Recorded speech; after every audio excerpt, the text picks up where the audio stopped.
Hi ನಮಸ್ಕಾರ, Geetha V ಅಡುಗೆ ಮನೆಗೆ ನಿಮಗೆಲ್ಲರಿಗೂ ಸ್ವಾಗತ. ಇವತ್ತಿನ ರೆಸಿಪಿ ಬಂದ್ಬಿಟ್ಟು ಪುದೀನ ಟೊಮಟೊ ಹಾಕಿದ ತೊಕ್ಕು. ಬನ್ನಿ ಯಾವ ರೀತಿ ಮಾಡೋದು ನೋಡೋಣ. ಟೊಮೊಟೊ ತೊಗೊಂಡಿದ್ದೀನಿ, ಹಸಿಮೆಣಸಿನ್ಕಾಯಿ, ಕಡಲೆ ಬೀಜ, ಸ್ವಲ್ಪ ಹುಣಸೆ ಹಣ್ಣು ಮತ್ತು ಬೆಳ್ಳುಳ್ಳಿ, ಪುದೀನ ಇಷ್ಟು ತೊಗೊಂಡಿದ್ದೀನಿ. ಬನ್ನಿ ಗ್ಯಾಸ್ ಹತ್ರ ಹೋಗಿ ಒಂದು ಫ್ಯಾನ್ ಇಟ್ಟಿದ್ದೀನಿ. ಬಿಸಿ ಆಗ್ತಾನೆ ಒಂದು ಕೊಬ್ಬರಿ ಎಣ್ಣೆ ಹಾಕ್ಕೊಂಡಿದ್ದೀನಿ, ಒಂದು 2 ಸ್ಪೂನಷ್ಟು ಕೊಬ್ಬರಿ ಎಣ್ಣೆನೇ ಬಳಸಿ, ಚೆನ್ನಾಗಿರ್ತೈತೆ. ಅರ್ಧ ಬಟ್ಲಷ್ಟು ಕಡಲೆ ಬೀಜ ಹಾಕ್ಕೊತೀನಿ, 5ರಿಂದ 6 ಹಸಿಮೆಣಸಿನ್ಕಾಯಿ ಹಾಕ್ಕೊತೀನಿ. ನಿಮ್ಗೆ ಹಸಿಮೆಣಸಿನ್ಕಾಯಿ ಬೇಡ ಅಂದರೆ ಒಣಮೆಣ್ಸಿನ್ಕಾಯಿನೂ ನೀವು ಹಾಕ್ಕೊಬೋದು. ನೋಡಿ ಚೆನ್ನಾಗಿ ಹುರ್ಕೊಂಡಿದ್ದೀನಿ, ಇಷ್ಟು ಹುರಿದ್ರೆ ಸಾಕು. ಒಂದು ತಟ್ಟೆಗೆ ಹಾಕ್ಕೊಂಬಿಡೋಣ. ತಿರ್ಗಾ ಗ್ಯಾಸ್ ಮೇಲೆ ಅದೇ ಫ್ಯಾನ್ ಇಟ್ಟು ಒಂದು 1/4 ಸ್ಪೂನಷ್ಟು ಎಣ್ಣೆ ಹಾಕಿ ಬೆಳ್ಳುಳ್ಳಿ ಹಾಕ್ಕೊತೀನಿ.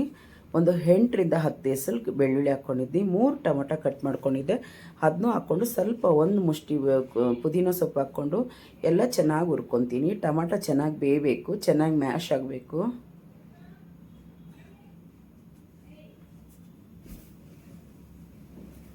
ಒಂದು 5 ನಿಮಿಷ ಮುಚ್ಚಿಡೋಣ. ನೋಡಿ ಆಗಿದೆ, ಚೆನ್ನಾಗಿ ಮ್ಯಾಶ್ ಆಗಿದೆ. ಈಗ ಒಂದು ಮಿಕ್ಸಿ ಜಾರಿಗೆ ನಾವು ಆವಾಗಲೇ ಹುರಿದಿಟ್ಟಿದ್ವಲ್ಲ ಕಡಲೆ ಬೀಜ, ಹಸಿಮೆಣಸಿನ್ಕಾಯಿ, ಸ್ವಲ್ಪ ಹುಣಸೆ ಹಣ್ಣಿನ ನೀರು ಹಾಕ್ಕೊಂಡು ನಾವು ತರಿಯಾಗಿ ರುಬ್ಕೊಂಬಿಡೋಣ.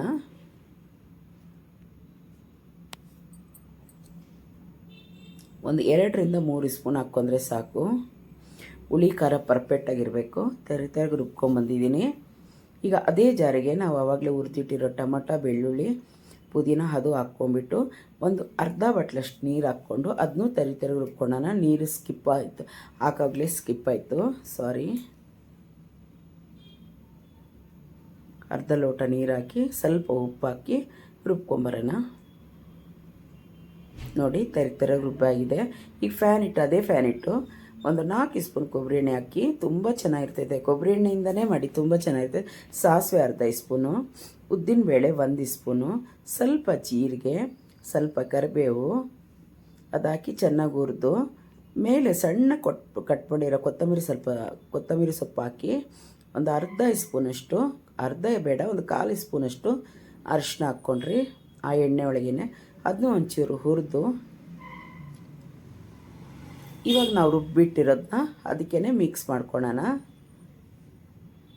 ಒಂದು ಸತಿ ಮಿಕ್ಸ್ ಮಾಡಿ ಒಂದೇ ಒಂದು ಕೊದಿ ಬಂದಿದ ತಕ್ಷಣ ಗ್ಯಾಸ್ ಆಫ್ ಮಾಡಿ. ನೋಡಿ ಆಗಿದೆ. ಈಗ ಗ್ಯಾಸ್ ಆಫ್ ಮಾಡಿ ಸರ್ವ್ ಮಾಡ್ಕೊತೀವಿ. ಇಷ್ಟ ಆಯಿತಾ? ಇಷ್ಟ ಆದರೆ ಪ್ಲೀಸ್ ಒಂದು ಲೈಕ್ ಕೊಡಿ, ಸಬ್ಸ್ಕ್ರೈಬ್ ಆಗಿ, ಪಕ್ಕದೊಳಗಿರೋ ಬೆಲ್ ಬಟನ್